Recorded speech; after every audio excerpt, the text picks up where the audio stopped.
The following content is not suitable for children. George, we're going to talk about more sexual assessment and how to deal with people's present sexual life with more questions, part 3. Sounds fun. Let's get it going. Welcome to Foreplay Radio, Couples and Sex Therapy. I'm Laurie Watson, your sex therapist. And I'm George Fallon, your couples therapist. And we are passionate about talking about sex and helping you develop a way to talk to each other. Our mission is to help our audience develop a healthier relationship to sex that integrates the mind, the heart, and the body. Just as we begin, please remember to check out Uberlube. Uberlube.com is where you can get this great lubricant and help support Foreplay Radio.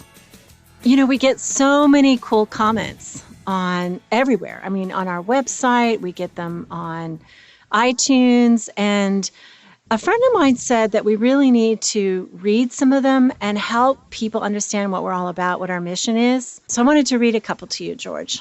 Sounds good. This first one is titled Phenomenal, and it's by Anthony and Daria.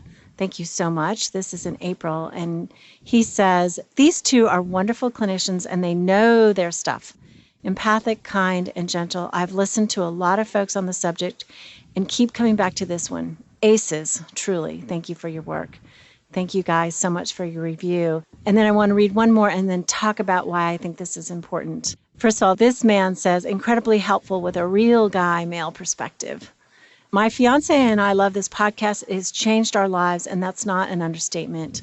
I'm so grateful. Thank you. I could say so much, but if you want change and perspective, listen to this immediately. It handles tricky topics with grace, makes it comfortable, and helps so much. Which, oh, that is so nice. And this is from Vita Goldstein. Thank you so much. I think what is important is, you know, we talk a lot about keeping it hot and helping people sexually, but really when we are talking about what our mission is, I think it's about stabilizing coupleships, right? Marriages. And for me, I think, you know, if marriages are stabilized, the community stabilizes, children are stabilized, and they need to be stabilized in two ways, emotionally and sexually, which is, of course, what we're doing. I mean, this is about not just marriages. This is just about engagement in life. So for me, it's about vitality. I like the word grace in that comment. I do too. Right. And I think that our mission is talking is foreplay, right? That's a way towards connection. Sex is a great way towards connection. There are lots of different ways of connection, but we're really trying to help people just have more success in the different ways that we can connect.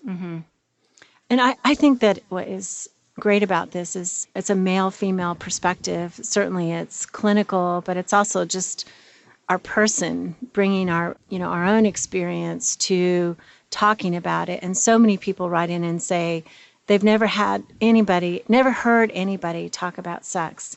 So it's like we get to model it right now. And I would just like to invite our listeners to join us. If this is your heart and this is your mission, we do have the ability for you to sponsor us on Patreon, and we have several different levels, just the newsletter, and then we give exclusive content. And we also are doing a Facebook Live, which we're going to announce probably next week in terms of our first date for that. But if this is what you're about as well and you want to help us, that would be great. Right, and that would be a bottom-up process to really help people become part of this team. You know, this does take money to produce and then to make it happen. So when we have people join us as patrons and really support our advertisers, you know, Uberlube is doing a great job really trying to make this message, spread it. And then we really need everyone's help to do that. And doing reviews is another simple way. If you don't have money, is there a way you can just do a review or encourage people if you believe in this process? And we're all part of something bigger than ourselves when we start to, you know, think that way. And I think these times around COVID-19, and so many of us are looking for ways of staying connected, of being part of something bigger than ourselves to kind of find a way of changing for the better. Absolutely. And I do appreciate the many emails that come in. I try to get back to almost everybody, even if it's just thank you. But sometimes I'm swamped. But overall, I try to say something to you. Many of you write in with questions and concerns and your life's problems. And we try to help direct you to local therapists and things like that. And then I think support from patrons will allow George and I to develop more content, keep this content free. I know that we've talked about writing George and about maybe developing, who knows, weekends and things like that. We'd like to do that. So thank you. Thank you, everyone. It is so meaningful when we do get that feedback. I know when I teach all over the world and like I have an audience, it's a lot easier to get that feedback. So a lot of times with a podcast, it feels like you're speaking into space. So when we get those human stories back, it really makes this whole thing worthwhile. Okay, let's move into our content, George, about developing this idea of sexual assessment further. I'm hoping to model for you what we as therapists would be asking people. Again, we would like to thank 3 people in this development: Dr. Sue Johnson, Mike Moran, he's an EFT supervisor. Sue Johnson is the founder of EFT. And thank you, Zoya Zemahatskaya, who really is a pioneer in the EFT community about integrating EFT and sexuality. Yep. What we're hoping in these questions is that you're not so specifically focused on the answer, but it's an invitation to just kind of explore and go places in yourself that most of us never hear these questions, right? So it's where I'm just going to immerse myself in the different clients that I have and just try to kind of have fun exploring some of these things that we never even think about. There's no right or wrong answer to these questions. Some of these questions might not be as relevant. Others are going to strike right in the middle of your heart, right? And just to give it the space to listen. And we're going to just role play. Yes. Okay. George, I think you need a different name. What name are you going to be? Jorge. Jorge. Okay. Jorge. Okay, so Jorge, how important is sex to you in your present life? And has this changed at all over your adulthood? Yes, it has. I think it's pretty important right now. I think when I was young, it was pretty important. And then I got really focused on the kids and work. And, it's always been important. But I think now I just turned 40. It's becoming more important again because it's the one way I feel like I can really connect with my partner. Mm-hmm. So you got married. Are you married? Yes. Okay. So you got married and it was really important. And then you kind of got busy with life, with raising a family. And now you're back to thinking about it as very important because it's the way you feel so connected to your partner. Right. Okay. This is a really personal question, but do you allow yourself to think about and fantasize about sex? Yes. Okay. Would you feel comfortable telling me like what fantasies are exciting for you? Yeah, I mean, I like just being a very loyal, committed person and that I wouldn't destroy my family and have an affair, I think. But I will allow my brain to wander if I see somebody walking down the street to just think what it'd be like to have a conversation or, if things got a little crazy and spontaneous and so I think those would be my most common fantasies. So it's certainly you're aware of attractive others. That's not your intent, but that does kind of excite you and bring sexual feelings out in you. Is that right? Yes. Yeah. Okay. And do you share your sexual ideas or your fantasies with your partner? Not really. I mean, I don't want to hurt her feelings or kind of cause drama, make her feel insecure or there's something I'm attracted to someone else. It's just, it's just an idea. It's just something fun. It's not I take too serious. I kind of keep it to myself. Okay, I'd love to say something here as a sex therapist. I think what Jorge has said is so common is that if we're going to be alive sexually to our partner, we're going to be alive sexually to the world. I mean, we are going to see attractive others. And I think that in some ways, flashes through your mind about sexual encounters is pretty normal. And when I ask people this, like, do you share your sexual fantasies? I'm not asking him, are you sharing about having been attracted to other women? Because that can be hurtful, but capturing the excitement about it and what he imagines about that and sharing with his wife. So Jorge, I guess what I'd say just a comment to that on top of that is, I totally agree with that. The spirit of how do you bring that vitality, that playfulness, that fun. Yeah. And that's what fantasies are, right? That's a beautiful formula, is this attraction plus some difficulties, right? Some obstacles, right? That creates this excitement. So you can capture that without the vivid details of a fantasy. And it's also okay if you don't want to share your fantasies. Mm-hmm. There are a lot of people in relationships that, it's a loving thing. They want to keep, they want to protect but that's the bind. If you hide yourself, then there's less of you to engage. So how do you hold both of those? I think certainly everything in our mind doesn't need to be shared with our partner because some of it could be hurtful. But I think that overall, if we're committed for a lifetime, we have to find a way to share our erotic mind. The flavors, the things that we think about, Mm-hmm. the ideas that excite us, what turns us on. I mean, that is so exciting, because over time, probably the body is not as exciting. I mean, when we're 80, it's not as exciting, but I think the mind can be as exciting. So learning about that, how to do that tactfully with your partner takes a lot of vulnerability, and that vulnerability is the risk in long-term relationship. Exactly. And I love the line from Peggy Kleinplatz's new book, Magnificent Sex, where she says, low desire may be evidence of good judgment, right? Mm-hmm. If the cost of constantly protecting yourself and keeping parts of you outside the bedroom just means that the energy levels start to decrease over time. So how do we listen to that and face some of these tough conversations, which is, how do we bring more of ourselves towards our partner? Mm-hmm. Let's have Peggy Kleinplatz on the podcast. She would be a brilliant guest. There you go. Again, we're thanking Uberlube. And Uberlube is sending a package of the product to the first, I think, 10 or 20 people who sign up with us with Patreon. So definitely you're going to need to send me your address so I can get it to them if that's okay with you. But Uberlube, it is a product that I have given out to every patient for like 3 years. We have a bowl that people can take handfuls of the samples on their way out so that nobody can see them take it. But it has this long-lasting performance because really it's made from silicone, so it doesn't get absorbed into the body, and it also doesn't trap bacteria, so it's really safe to use. It has like 3 types of high-grade silicone, and it has a little bit of vitamin E, so that makes your skin feel good afterwards. Yeah, I recommend taking a bathtub in it, and just good for your skin, good for your soul, good for your just good for your all sex around life. good sex life. Everything's good. Right, and it's scent-free and it's taste-free, so you can switch doing all kinds of things sexually and feel good about that. And it doesn't impact your pH balance or your hormones, which is really important for women. It is recommended by thousands of doctors. It's recommended by Dr. Laurie Watson.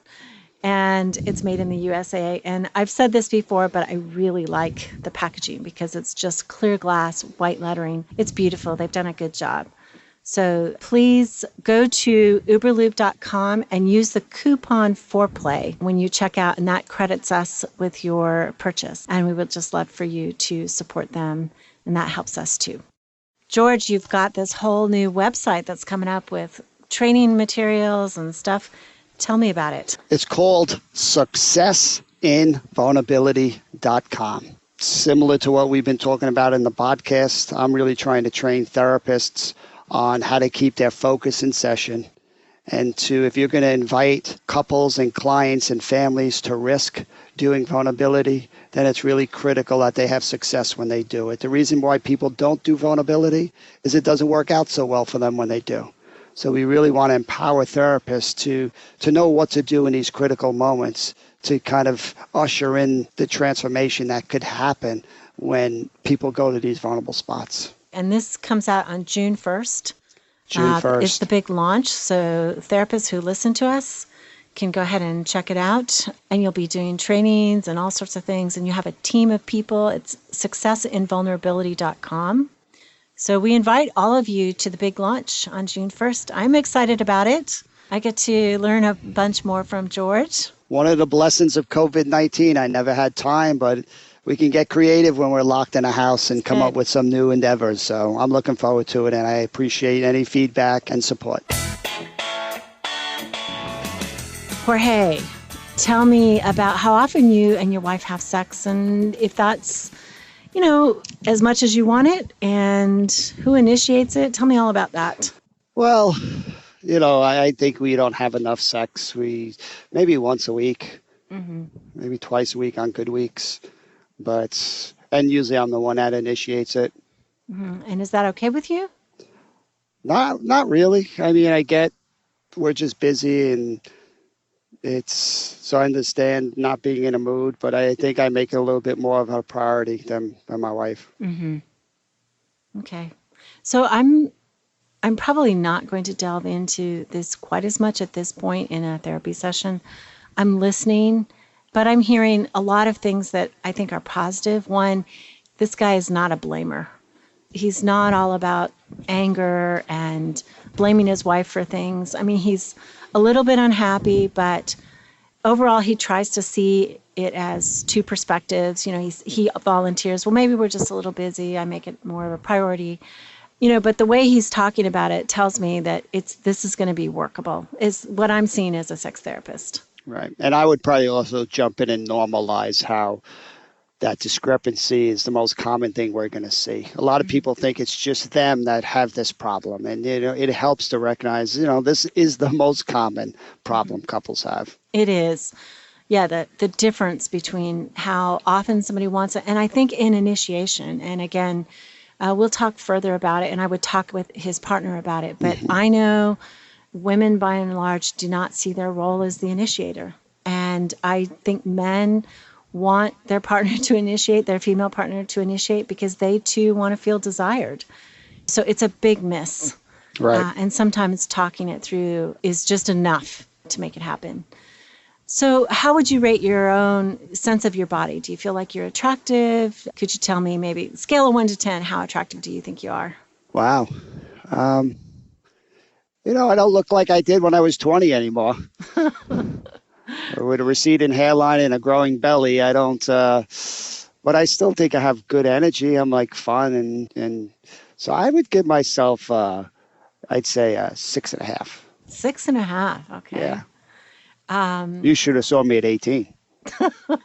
So are you attracted to your partner? And do you think your partner is attracted to you? Yeah, I am still very attracted to my partner. I think my wife is less interested in sex. So I don't think, I know it seems like that happens a lot. So I don't know how personal it is. I think there are times she's still very attracted to me, which is good. But there are other times where it doesn't seem like she's as attracted to her as I am. And I would say, right, to many men, first of all, I mean, he has adequate self-esteem, but he probably some of it is diminished because his partner is not as expressive about that. And also, it's good that he's attracted to her. Again, this is all tied up in how they're talking with each other, how they're expressing that. And, potentially, I think you've said this before, George, going back to you, George, that men are so visual and women, I think, get going and feel sexual in a broader way. Sometimes just the emotional connection is what brings the attraction. Right. And we have to be ready as therapists to go in a lot of different directions. I could answer that question by saying I'm not so attracted to my wife. She's gained a lot of weight and that's really important to me. And, so that's all information that's kind of explaining, is this system open? Is it working? Or are there blocks? Are there things getting in the way of it? Right. So Jorge, does everything work right for you? Is your sexual arousal dependable? Do you have good erections? Are you able to ejaculate when you want to? Yes, I think for the most part everything works. I mean, there are some days I think it's it goes too long, and whereas we maybe it seems like she kind of wants me to kind of be quicker, and I don't know that sometimes doesn't work so well, but. For the most part, I think everything works. And once we get going, we enjoy the process. Okay. So sometimes it goes a little bit long. And I mean, if I drink, then, maybe sometimes it don't work as well as I'd want. But So one of the things I know as a sex therapist, there is such a myth that women want men to last forever. And the reality is most women don't want men to last forever. And so he seems to be aware of this, like, it's lasting a little bit too long for my wife, right? Why would he say that if he doesn't already know that somehow or another it takes too long? Or maybe it takes longer than it used to for him, or like he mentions, with alcohol, he can't ejaculate as quickly. And so he's a little concerned about that. I think about this. I also, as soon as I hear this, I think, okay, why is it taking so long? Sometimes men de-eroticize the particular encounter in many ways. They worry, they get anxious about their performance, and that just messes everything up. Or maybe he's watched quite a bit of porn, and so he's comparing either his own performance or his wife's responsiveness. So it's not as exciting because he's like, she's not moaning the way they do in porn or whatever. And that could take him longer to reach climax. So in an initial session, I'm just listening for that. I'm not necessarily going to dig in because I want him to be really comfortable, I guess. So just to make sure I'm hearing you right, you're saying premature ejaculation is a good thing. Okay, so this could be, for some women, a good thing. All yes. right. All right. So not too short, not too long, it's just perfect in the middle. All right, I'm getting it. Just making sure. Okay. I got to come back to this, George. Okay. How do you tell your wife what you need and what you desire sexually? I don't know. We probably don't do such a great job with that because we don't, it feels like words talking about things mess things up. It's like, when we were younger, it all worked well and we could kind of just figure out what each other liked. And, that's kind of what I still try to do. Mm-hmm. So words could mess it up. You think that wasn't the way it used to be. So do you think that what you guys do in bed is erotic? Is it mostly mechanical? Is it boring?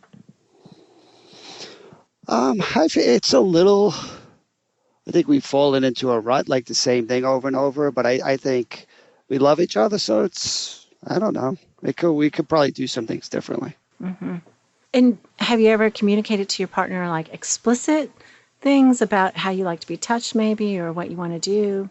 I mean, I remember most of the times he tells me it's not a good time to talk about it. It feels like a critique or something. So I just don't. I have words and I'm okay not talking about it. Okay. Do you ever show her? Do you ever move her hand or anything like that? Because this question is basically saying, have you ever communicated it to your partner? That this is my aside to our audience.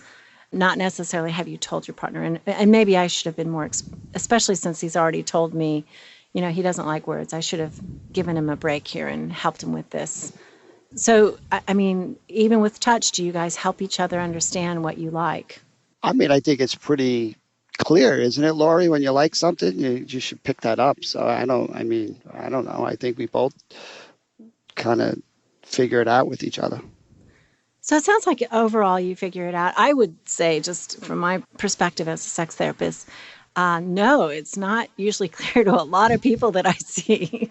Like they make a lot of assumptions, and that's really normal. But there's so much more that can happen when people are really communicating well. And maybe together we can all talk about that. We'll see how it goes. And it's really cool what you're doing. So we are trying to get people to become more explicit about their assumptions. You can't challenge something or stretch it or grow it if you don't even know what it is, right? I would never know that. I don't really talk about this stuff. But these questions are starting to make me realize as Jorge, wow, well, the communication is not an area we really thrive in around our sexuality. Right? And a lot of what I hear from Jorge is he's afraid to talk about it, and on some level, because he could mess it up. He's like, well, it used to work good, and I don't know, So he doesn't have a lot of hope inside that this could make it better. Right, and there's a reluctance to really want to go deeper. It's like I want to sprinkle in a couple of fun things, and that's really all I'm looking for. But these deep questions, I'm like, whoa, wait a second here. About it, right? So, Jorge, back to you. Are there any sex acts that you desire and your partner doesn't, or things that your partner would want to do that you don't want to do?